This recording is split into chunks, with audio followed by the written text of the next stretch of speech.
Magandang araw, bagong Pilipinas. Narito ang Police News Express sa oras na ito.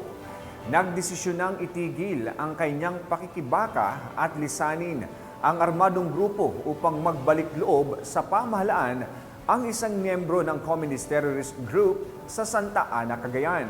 Ang report mula kay Corporal Kelvin Paul Juan. Isang nagbalik loob sa Santa Ana Police Station ng isang miyembro ng Communist Terrorist Group sa Barangay Sentro, Santa Ana, Cagayan noong ika-4 ng Nobyembre taong kasalukuyan.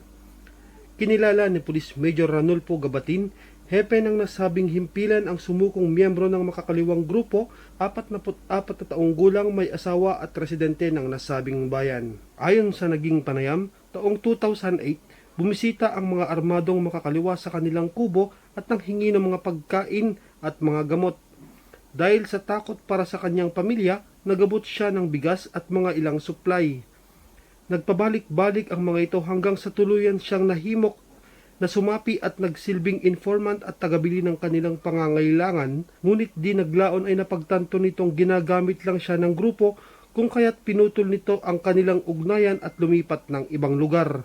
Patuloy na nananawagan ang pambansang pulisya sa mamamayan na makiisa at makipagtulungan upang labanan ang insurhensiya at hikayatin ang iba pang mga miyembro ng taga-suporta ng CTG na magbalik loob sa ating pamahalaan at magbagong buhay kasama ang kanilang pamilya at patuloy na sumuporta sa mga programa ng ating gobyerno. Mula dito sa Lambak ng Cagayan, ako po ang inyong Police News Network Correspondent, Police Corporal Kelvin Paul Juan, alagad ng batas, tagataguyod ng Balitang Pulis. Maraming salamat, Corporal Juan.